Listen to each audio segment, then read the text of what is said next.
xotimalari chiroyli bo'lgan solih insonlar haqida qissalar juda ham ko'p. Ana shulardan ayrimlarini bir eslab o'tamiz.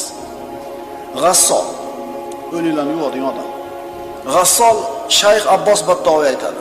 Bu kishi umrini mana shu bir g'assollik bilan o'tkazgan kishi. Juda ko'p odamlarning xotimasiga guvoh bo'lgan. Yaxshi xotimaga ham, yomon xotimaga ham. U kishi hikoya qilib shunday deydi.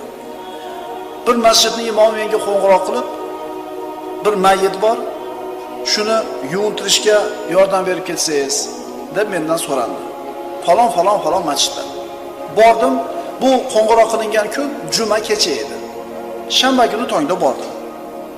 Shanba kuni tongda bordim, masjid imomi meni ko'rib, "Ey shayx, men o'zim yuvintiraveri, agar hojat bo'lsa sizni chaqiraman" dedi. Endi o'zingizlar yuvintirar ekansizlar, meni nima chaqinglar deb norozi bo'ldim-ku, lekin sabr qildim. Keyin so'radim, bu vafot etgan odam qanday vafot etdi? Ular aytishdi, kecha juma namozini o'qiyotgan vafot etdi.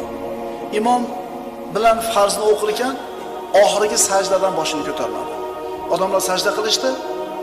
Imom takbir aytdi, qa'day oxiriga o'tirishdi, u esa sajdada turaverdi. Odamlar avvalga parvo qilishmadi.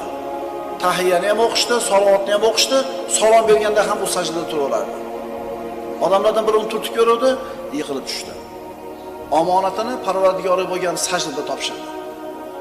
Birodarlar, naqadar go'zal xotima. Albatta bu hayotning go'zal bo'lganligi, shu bandani Parvardigoriga bir joy yoqqanligi, Alloh rozi bo'lganligining alomati. Keyinroq yuv bo'lishganidan keyin meni chaqirishdi, ichkariga kirdim. Haligi vafot etib yotgan yigitning yuziga qaradim. Ancha-muncha mayyitning yuzida bo'lmaydigan nur bor edi. Uni janozasini peshinda o'qiydigan bo'ldik. Azon aytildi. Taassuf, masjidga ko'p odam kelmas ekan. Peshin namoziga bor yo'g'i bir saf bo'lar ekan. Azon aytildi. Hech qancha vaqt o'tmadi, mana shu kungi peshinga shunday odam ko'p keldiki, odamlar masjidning ichiga sig'masdan tashqarisida ham namoz o'qishga to'g'ri keldi. Dafn qildik. Shu bolaga bo'lgan, shu yigitga bo'lgan muhabbatidan janozaga kelganlarning soni katta bo'ldi. Keyin so'radim, bu yigit nima qilardi o'zi tirikligida? Javob berishdi, mahalla bolalariga Qur'on o'qitar edi. Masjidda Qur'on halqalari bor edi. Payg'ambarimiz aytganlar, "Xayrukum man ta'allamal Qur'ana va 'allamahu." Sizlarning oranglarda eng yaxshilaringlar Qur'onni o'zi o'rganib, uni boshqalarga o'rgatganinglar. Qur'onni o'qishni o'rganganlar musulmonlarning yaxshi bo'lishligini yarmi bu. Yana nima qilishlik kerak ekan? Demak, mana shu odam hali ahlulloh va xossatu, Allohning xos bandasi bo'lgani yo'q hali. O'rganishni yarim ish. Endi nima qilish kerak uni? Mana hayotini yaxshi amal bilan o'tkazgan yigitni xotimasi qanday chiroyli bo'ldi. Alloh hammamizga nasib etsin. Yana bir yigitning xotimasi buni muqobilida.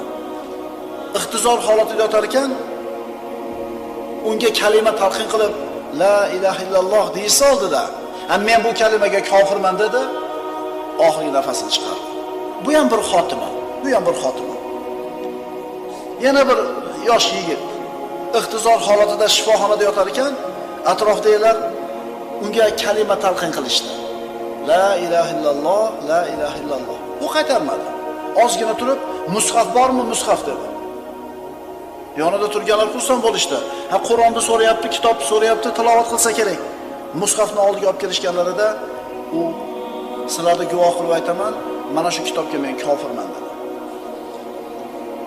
Joni chiqib ketdi. Omonatni topshirdi. Bu ham bir xotima. Birodarlar, kishini yaxshi xotima topishi yoki yomon xotima topishligi hayotda qolib o'tgan ishlariga bog'liq bo'ladi. To'g'ridan to'g'ri. "Ey bola, nima deyapsan? Unday demagin" deyishdi. Kech bo'ldi, ketdi.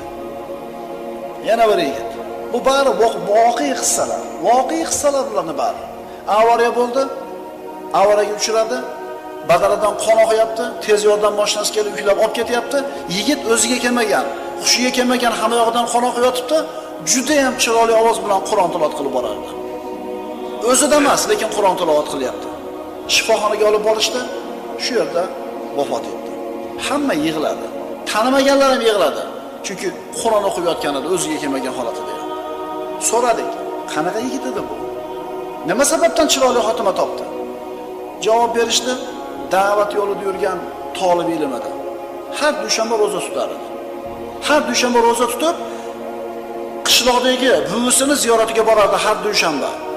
Ana shu ziyoratga ketishlikdan avval ana shu o'zi yashaydigan shaharda xayriya son tarqatadigan tashkilotlarga borar edi.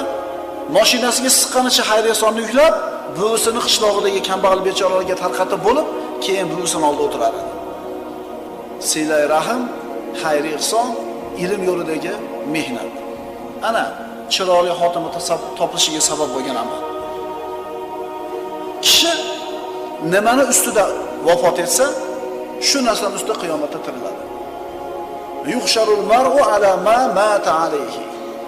Kishi nimani ustida, qanday holatda vafot etgan bo'lsa, qiyomatda shuni ustida tiriladi. Sajdada ketibdimi bu birodar? Sajdada tiriladi. Solih amal ustida, Qur'on tilovatidami? Shuni ustida. Sayni bo'libdimi? Sayni tiriladi. O'zini tog'dan tashlab qatl qilib o'ldiribdimi? O'zini tog'dan tashlaydi. Dunyoda nima qilib o'tgan bo'lsak, anaqa ekanda, xotima o'lim oldidagi ixtizor holati siz bilan bizning sirlarimizni fosh qilib qo'yar ekan. Odamlar ko'rgan joyda zo'r bo'lib yurishimiz mumkin, zohirimiz, ammo botinimiz, qalbimiz qanday bo'lsa, o'lim soti shu holatda bizning sirimiz ochiladi.